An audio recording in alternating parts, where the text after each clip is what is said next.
Bem-vindo ao Bíblia no Ano, um plano simples, com porções diárias de leitura e conexão com a palavra, para que ao longo de um ano, completemos juntos esse marco tão importante na nossa jornada de fé. No livro de Daniel, capítulos 5, 6 e 7, testemunhamos o fim do Império Babilônico e a ascensão das visões proféticas. O capítulo 5 narra a última noite do rei Belsazar, que profanou os utensílios sagrados do templo em um banquete, e a misteriosa mão que escreve na parede.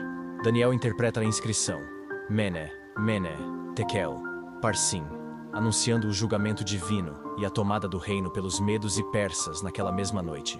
O capítulo 6 nos traz a prova de fé de Daniel na cova dos leões, onde sua obediência a Deus, mesmo diante de um decreto real, resulta em livramento milagroso e na exaltação do Deus vivo.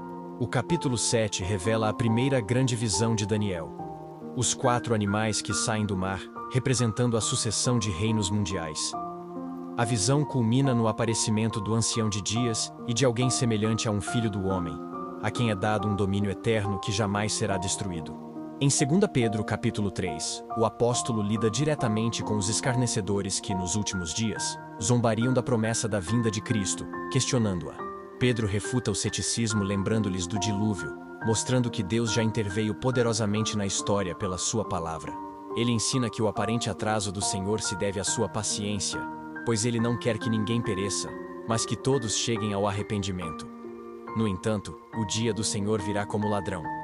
Diante dessa certeza, Pedro exorta os crentes a viverem de maneira santa e piedosa, esperando novos céus e nova terra, onde habita a justiça, crescendo na graça e no conhecimento de Jesus Cristo.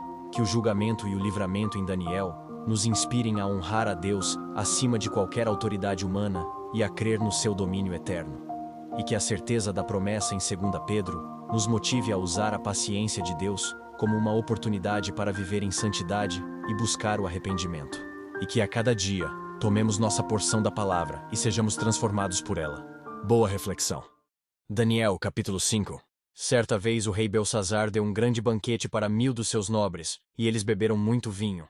Enquanto Belsazar bebia vinho, deu ordens para trazerem as taças de ouro e de prata que o seu predecessor, Nabucodonosor, tinha tomado do templo de Jerusalém, para que o rei e os seus nobres, as suas mulheres e as suas concubinas bebessem nessas taças. Então trouxeram as taças de ouro que tinham sido tomadas do templo de Deus em Jerusalém. E o rei e os seus nobres, as suas mulheres e as suas concubinas, beberam nas taças. Enquanto bebiam o vinho, louvaram os deuses de ouro, de prata, de bronze, de ferro, de madeira e de pedra. Mas, de repente apareceram dedos de mão humana que começaram a escrever no reboco da parede, da parte mais iluminada do palácio real.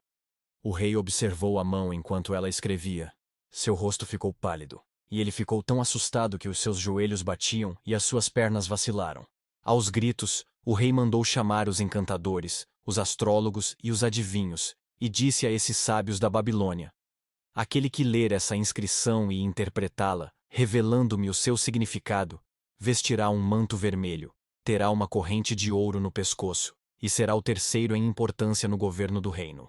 Todos os sábios do rei vieram, mas não conseguiram ler a inscrição nem dizer ao rei o seu significado. Diante disso, o rei Belsazar ficou ainda mais aterrorizado e o seu rosto mais pálido. Seus nobres estavam alarmados. E tendo a rainha ouvido os gritos do rei e de seus nobres, entrou na sala do banquete e disse: ó rei, vive para sempre, não fiques assustado nem tão pálido. Existe um homem em teu reino que possui o espírito dos santos deuses. Na época do teu predecessor verificou-se que ele tinha percepção, inteligência e sabedoria como a dos deuses. O rei Nabucodonosor, teu predecessor, sim, teu predecessor, o rei, o nomeou chefe dos magos, dos encantadores, dos astrólogos e dos adivinhos. Verificou-se que esse homem, Daniel, a quem o rei dera o nome de Beltesazar, tinha inteligência extraordinária e também a capacidade de interpretar sonhos e resolver enigmas e mistérios. Manda chamar Daniel, e ele te dará o significado da escrita.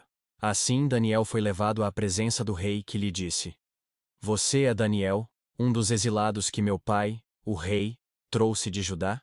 Soube que o espírito dos deuses está em você, e que você possui percepção, inteligência e uma sabedoria fora do comum. Trouxeram os sábios e os encantadores à minha presença para lerem essa inscrição e me dizerem o seu significado. Eles, porém, não conseguiram. Mas eu soube que você é capaz de dar interpretações e de resolver mistérios. Se você puder ler essa inscrição e dar-me o seu significado, você será vestido de vermelho e terá uma corrente de ouro no pescoço, e se tornará o terceiro em importância no governo do reino. Então, Daniel respondeu ao rei: Podes guardar os teus presentes para ti mesmo e dar as tuas recompensas a algum outro. No entanto, eu lerei a inscrição para o rei e lhe direi o seu significado. Ó rei, foi a Nabucodonosor, teu predecessor, que o Deus Altíssimo deu soberania, grandeza, glória e majestade. Devido à alta posição que lhe concedeu, homens de todas as nações, povos e línguas tremiam diante dele e o temiam. A quem o rei queria matar, matava. A quem queria poupar, poupava. A quem queria promover, promovia. E a quem queria humilhar, humilhava. Mas quando o seu coração se tornou arrogante e endurecido por causa do orgulho, ele foi deposto de seu trono real e despojado da sua glória. Foi expulso do meio dos homens e sua mente ficou como a de um animal. Ele passou a viver com os jumentos selvagens e a comer capim como os bois. E o seu corpo se molhava com o orvalho do céu, até reconhecer que o Deus Altíssimo domina sobre os reinos dos homens e coloca no poder a quem ele quer. Mas tu, Belsazzar, seu sucessor, não te humilhaste, embora soubesses de tudo isso. Pelo contrário, tu te exaltaste acima do Senhor dos céus. Mandaste trazer as taças do templo do Senhor, para que nelas bebessem tu, os teus nobres, as tuas mulheres e as tuas concubinas. Louvaste os deuses de prata, de ouro, de bronze, de ferro, de madeira e de pedra, que não podem ver nem ouvir nem entender. Mas não glorificaste o Deus que sustenta em suas mãos a tua vida e todos os teus caminhos. Por isso ele enviou a mão que escreveu as palavras da inscrição. Esta é a inscrição que foi feita: Mene, Mene, Tekel, Parsim. E este é o significado dessas palavras: Mene. Deus contou os dias do teu reinado e determinou o seu fim. Tekel. Foste pesado na balança e achado em falta. Pérez. Teu reino foi dividido e entregue aos medos e persas. Então, por ordem de Belsazzar, vestiram Daniel com um manto vermelho, puseram-lhe uma corrente de ouro no pescoço e o proclamaram o terceiro em importância no governo do reino. Naquela mesma noite, Belsazzar, rei dos babilônios, foi morto, e Dário, o Medo, apoderou-se do reino com a idade de 62 anos. Daniel capítulo 6. Dário achou por bem nomear 120 sátrapas para governarem todo o reino, e colocou 3 supervisores sobre eles, um dos quais era Daniel. Os sátrapas tinham que prestar contas a eles para que o rei não sofresse nenhuma perda. Ora, Daniel se destacou tanto entre os supervisores e os sátrapas por suas grandes qualidades, que o rei planejava colocá-lo à frente do governo de todo o império. Diante disso, os supervisores e os sátrapas procuraram motivos para acusar Daniel em sua administração governamental. Mas nada conseguiram. Não puderam achar falta alguma nele, pois ele era fiel. Não era desonesto nem negligente. Finalmente esses homens disseram: Jamais encontraremos algum motivo para acusar esse Daniel, a menos que seja algo relacionado com a lei do Deus dele. E assim os supervisores e os sátrapas de comum acordo foram falar com o rei. Ó rei Dário, vive para sempre. Todos os supervisores reais, os prefeitos, os sátrapas, os conselheiros e os governadores concordaram em que o rei deve emitir um decreto, ordenando que todo aquele que orar a qualquer deus, ou a qualquer homem nos próximos 30 dias, exceto a ti, ó rei, seja atirado na cova dos leões. Agora, ó rei, emite o decreto e assina-o para que não seja alterado, conforme a lei dos medos e dos persas, que não pode ser revogada. E o rei Dário assinou o decreto. Quando Daniel soube que o decreto tinha sido publicado, foi para casa, para o seu quarto, no andar de cima, onde as janelas davam para Jerusalém. 3 vezes por dia, ele se ajoelhava e orava, agradecendo ao seu Deus, como costumava fazer. Então aqueles homens foram ver e encontraram Daniel orando, pedindo ajuda a Deus. Assim foram falar com o rei acerca do decreto real. Tu não publicaste um decreto ordenando que nos próximos 30 dias todo aquele que fizesse algum pedido a qualquer deus, ou a qualquer homem, exceto a ti, ó rei, seria lançado na cova dos leões? O rei respondeu: O decreto está em vigor, conforme a lei dos medos e dos persas, que não pode ser revogada. Então disseram ao rei: Daniel, um dos exilados de Judá, não te dá ouvidos, ó rei, nem ao decreto que assinaste. Ele continua orando 3 vezes por dia. Quando o rei ouviu isso, ficou muito contrariado, e como estava decidido a salvar Daniel, até o pôr do sol fez todo o esforço que pôde para livrá-lo. Mas os homens lhe disseram: Lembra-te, ó rei, que conforme a lei dos medos e dos persas, nenhum decreto ou édito do rei pode ser modificado. Então o rei deu ordens, e eles trouxeram Daniel e o jogaram na cova dos leões. O rei, porém, disse a Daniel: Que o seu Deus, a quem você serve continuamente, o livre. Taparam a cova com uma pedra, e o rei a selou com o seu próprio anel-selo, e com os anéis dos seus nobres, para que a situação de Daniel não se modificasse. Tendo voltado ao palácio, o rei passou a noite sem comer e não aceitou nenhum divertimento em sua presença. Além disso, não conseguiu dormir. Logo ao alvorecer, o rei se levantou e correu para a cova dos leões. Quando ia se aproximando da cova, chamou Daniel com voz aflita. Daniel, servo do Deus vivo, será que o seu Deus, a quem você serve continuamente, pôde livrá-lo dos leões? Daniel respondeu: Ó rei, vive para sempre. O meu Deus enviou o seu anjo, que fechou a boca dos leões. Eles não me fizeram mal algum, pois fui considerado inocente à vista de Deus. Também contra ti não cometi mal algum, ó rei. O rei muito se alegrou e ordenou que tirassem Daniel da cova. Quando o tiraram da cova, viram que não havia nele nenhum ferimento, pois ele tinha confiado no seu Deus. E por ordem do rei, os homens que tinham acusado Daniel foram atirados na cova dos leões, juntamente com as suas mulheres e os seus filhos. E antes de chegarem ao fundo, os leões os atacaram e despedaçaram todos os seus ossos. Então o rei Dário escreveu aos homens de todas as nações, povos e línguas de toda a terra: Paz e prosperidade. Estou editando um decreto para que nos domínios do império os homens temam e reverenciem o Deus de Daniel. Pois ele é o Deus vivo e permanece para sempre. O seu reino não será destruído, o seu domínio jamais acabará. Ele livra e salva, faz sinais e maravilhas nos céus e na terra. Ele livrou Daniel do poder dos leões. Assim Daniel prosperou durante os reinados de Dário e de Ciro, o persa. Daniel, capítulo 7. No primeiro ano de Belsazar, rei da Babilônia, Daniel teve um sonho, e certas visões passaram por sua mente, estando ele deitado em sua cama. Ele escreveu o resumo do seu sonho. Daniel disse: Na minha visão à noite, eu vi os 4 ventos do céu agitando o grande mar.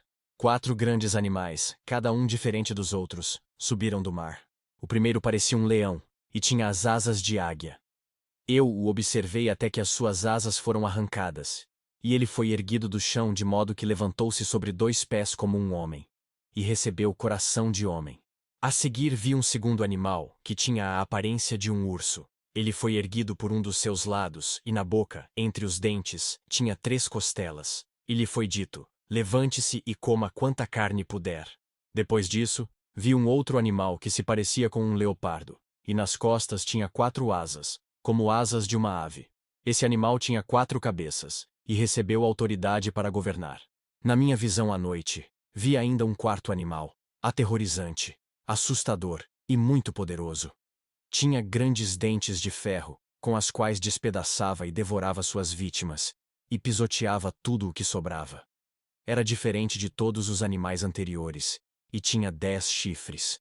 Enquanto eu estava refletindo nos chifres, vi um outro chifre, pequeno, que surgiu entre eles, e 3 dos primeiros chifres foram arrancados para dar lugar a ele. Esse chifre possuía olhos como os olhos de um homem, e uma boca que falava com arrogância. Enquanto eu olhava, tronos foram postos no lugar, e um ancião se assentou. Sua veste era branca como a neve, o cabelo era branco como a lã. Seu trono ardia em fogo, e as rodas do trono estavam todas incandescentes. E saía um rio de fogo de diante dele. Milhares de milhares o serviam, milhões e milhões estavam diante dele. O tribunal iniciou o julgamento, e os livros foram abertos. Continuei a observar por causa das palavras arrogantes que o chifre falava. Fiquei olhando até que o animal foi morto, e o seu corpo foi destruído e atirado no fogo. E foi tirada as autoridades dos outros animais, mas eles tiveram permissão para viver por um período de tempo. Na minha visão à noite, vi alguém semelhante a um filho de um homem, vindo com as nuvens dos céus. Ele se aproximou do ancião e foi conduzido à sua presença. A ele foram dados autoridade, glória e reino. Todos os povos, nações e homens de todas as línguas o adoraram. Seu domínio é um domínio eterno que não acabará, e seu reino jamais será destruído.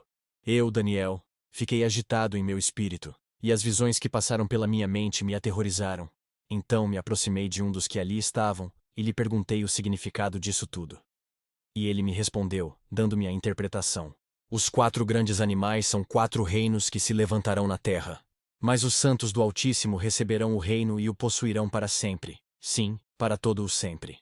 Então eu quis saber o significado do 4º animal, diferente de todos os outros e o mais aterrorizante, com seus dentes de ferro e garras de bronze. O animal que despedaçava e devorava suas vítimas, e pisoteava tudo o que sobrava. E também quis saber sobre os 10 chifres da sua cabeça, e sobre o outro chifre que surgiu para ocupar o lugar dos 3 chifres que caíram. O chifre que era maior do que os demais, e que tinha olhos e uma boca que falava com arrogância. Enquanto eu observava, esse chifre guerreava contra os santos e os derrotava, até que o ancião veio e pronunciou a sentença a favor dos santos do Altíssimo, e chegou a hora de eles tomarem posse do reino. Ele me deu a seguinte explicação. O 4º animal é um 4º reino que aparecerá na terra. Será diferente de todos os outros reinos e devorará a terra inteira, despedaçando-a e pisoteando-a. Os 10 chifres são 10 reis que sairão desse reino. Depois deles um outro rei se levantará, e será diferente dos primeiros reis. Ele falará contra o Altíssimo, oprimirá os seus santos e tentará mudar os tempos e as leis. Os santos serão entregues nas mãos dele por um tempo, tempos e meio tempo. Mas o tribunal o julgará, e o seu poder será tirado e totalmente destruído para sempre. Então a soberania, o poder e a grandeza dos reinos debaixo de todo o céu serão entregues nas mãos dos santos, o povo do Altíssimo. O reino dele será um reino eterno, e todos os governantes o adorarão e lhe obedecerão. Esse é o fim da visão. Eu, Daniel, fiquei aterrorizado por causa de meus pensamentos, e meu rosto empalideceu, mas guardei essas coisas comigo. 2 Pedro capítulo 3. Amados, esta é agora a segunda carta que lhes escrevo. Em ambas quero despertar com estas lembranças a sua mente sincera para que vocês se lembrem das palavras proferidas no passado pelos santos profetas, e do mandamento de nosso Senhor e Salvador que os apóstolos de vocês lhes ensinaram. Antes de tudo saibam que nos últimos dias surgirão escarnecedores zombando e seguindo suas próprias paixões. Eles dirão, o que houve com a promessa da sua vinda? Desde que os antepassados morreram, tudo continua como desde o princípio da criação. Mas eles deliberadamente se esquecem de que há muito tempo, pela palavra de Deus, existiam céus e terra, esta formada da água e pela água. E pela água o mundo daquele tempo foi submerso e destruído. Pela mesma palavra, os céus e a terra que agora existem estão reservados para o fogo, guardados para o dia do juízo e para a destruição dos ímpios. Não se esqueçam disto, amados. Para o Senhor um dia é como 1000 anos, e 1000 anos como um dia. O Senhor não demora em cumprir a sua promessa, como julgam alguns. Pelo contrário, Ele é paciente com vocês, não querendo que ninguém pereça, mas que todos cheguem ao arrependimento. O dia do Senhor, porém, virá como ladrão. Os céus desaparecerão com um grande estrondo, os elementos serão desfeitos pelo calor, e a terra, e tudo o que nela há, será desnudada. Visto que tudo será assim desfeito, que tipo de pessoas é necessário que vocês sejam? Vivam de maneira santa e piedosa, esperando o dia de Deus e apressando a sua vinda. Naquele dia os céus serão desfeitos pelo fogo, e os elementos se derreterão pelo calor. Todavia, de acordo com a sua promessa, esperamos novos céus e nova terra, onde habita a justiça. Portanto, amados, enquanto esperam estas coisas, empenhem-se para serem encontrados por Ele em paz, imaculados e inculpáveis. Tenham em mente que a paciência de nosso Senhor significa salvação, como também o nosso amado irmão Paulo lhes escreveu, com a sabedoria que Deus lhe deu. Ele escreve da mesma forma em todas as suas cartas, falando nelas destes assuntos. Suas cartas contêm algumas coisas difíceis de entender, as quais os ignorantes e instáveis torcem, como também o fazem com as demais escrituras, para a própria destruição deles. Portanto, amados, sabendo disso, guardem-se para que não sejam levados pelo erro dos que não têm princípios morais, nem percam a sua firmeza e caiam. Cresçam, porém, na graça e no conhecimento de nosso Senhor e Salvador Jesus Cristo. A Ele seja a glória, agora e para sempre. Amém. Que as palavras de hoje permaneçam em seu coração e transformem sua caminhada de fé. Não esqueça de curtir, compartilhar e se inscrever no canal para continuar essa jornada conosco. Se ficou para trás, não tem problema. É só assistir aos vídeos anteriores na playlist do canal e se manter firme no plano. Nos vemos no próximo vídeo para mais uma porção da Palavra de Deus. Até lá, a paz!